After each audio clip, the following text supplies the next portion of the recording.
నమస్కారం. మనం మార్వెల్ సినిమాల్లో యాంట్ మ్యాన్ చిన్నగా అవ్వడం, హల్క్ పెద్దగా అవ్వడం చూసుంటాం. కానీ వేల సంవత్సరాల క్రితమే భారతదేశంలోని యోగ శాస్త్రం అష్టసిద్ధుల రూపంలో ఈ శక్తుల గురించి ఆల్రెడీ చెప్పిందని మీకు తెలుసా? మహర్షి పతాంజలి తన యోగ సూత్రాల్లో మనిషి తన మనస్సును, ప్రాణాన్ని పూర్తిగా అదుపులోకి తెచ్చుకుంటే ప్రకృతి నియమాలను కూడా మార్చగలడని చెప్పారు.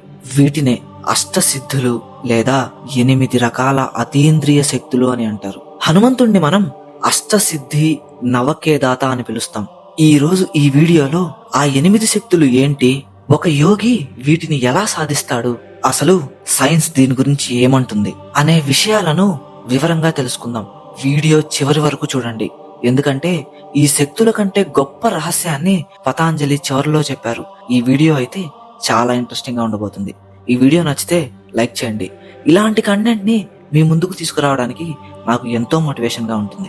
ఇందులో మొదటి 4 సిద్ధులు మన శరీర భౌతిక స్థితిని, అంటే ఫిజికల్ బాడీని మార్చడానికి సంబంధించినవి. ఇందులో మొదటిది అణిమ.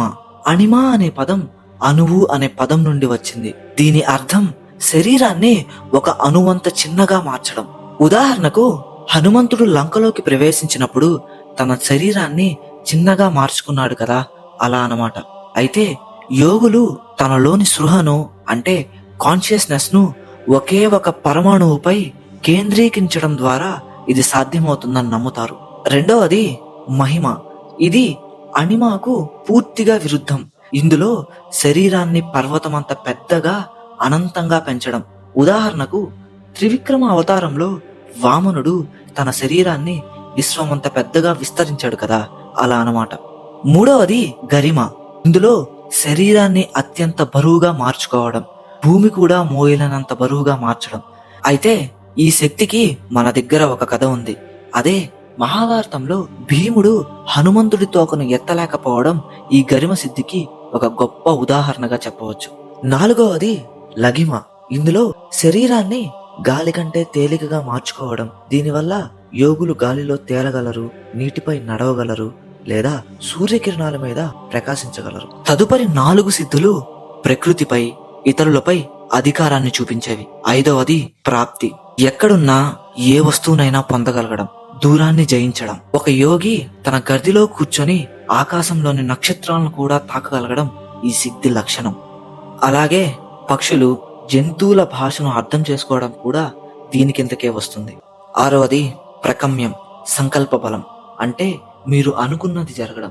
నీటిలో మునిగి గాలిలో ఉన్నట్లుగా శ్వాసను తీసుకోగలగడం, లేదా భూమిలోకి దూరి నీటిలో దిగినట్లు వెళ్ళగలగడం. ప్రకృతినే తన ఇష్టానుసారంగా మార్చుకోవడం ఈ శక్తి ప్రత్యేకత. ఏడవది ఈశత్వం. అంటే సృష్టి, స్థితి, లయ, కారణమైన శక్తులను పొందడం. ప్రకృతి శక్తులైన గాలి, వర్షం, అగ్నిని తన అదుపులో ఉంచుకోవడం. ఇది ఒక యోగిని దాదాపు దేవుడి శక్తికి తీసుకెళ్తుంది. ఎనిమిదవది వశిత్వం. అందరినీ, అన్నిటినీ వశం చేసుకోవడం. ఇక్కడ వశం అంటే హిప్నాటిజం కాదు. అడవిలోని క్రూర మృగాలను కూడా తన ప్రేమతో, శక్తితో శాంతింపజేయడం. పంచభూతాలు కూడా ఆ యోగి మాటలకు కట్టుబడి ఉంటాయి. అయితే వీటన్నిటినీ విని మీకు ఒక సందేహం రావచ్చు, ఇది నిజంగా సాధ్యమా అంటే పతాంజలి మహర్షి వీటిని సాధించడానికి సంయమము అనే ఒక పద్ధతిని చెప్పారు. ధారణ, ధ్యానం, సమాధి, ఈ మూడిటిని కలిపి ఒకే వస్తువుపై ప్రయోగిస్తే ఆ వస్తువు యొక్క రహస్యాలు యోగికి అందుతాయి. కానీ ఇక్కడే ఒక ట్విస్ట్ ఉంది. యోగ సూత్రాల్లో పతాంజలి ఒక మాట చెప్పారు, తే సమధా యుపసర్గ యుత్తనే సిద్ధయః. దీని అర్థం ఈ సిద్ధులు లోకరీత్యా గొప్ప శక్తులే కావచ్చు, కానీ ఆధ్యాత్మికంగా ఇవి ఆటంకాలు. ఒక యోగి ఈ సిద్ధుల మాయలో పడితే అతను తన అసలు లక్ష్యమైన కైవల్యం లేదా మోక్షాన్ని చేరుకోలేడు. ఇవి కేవలం దారిలో కనిపించే మెరుపులు మాత్రమే, గమ్యం కాదు.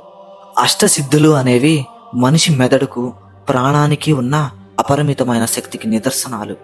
ఈరోజు సైన్స్ క్వాంటం ఫిజిక్స్ ద్వారా వీటిని అర్థం చేసుకోవడానికి ప్రయత్నిస్తుంది.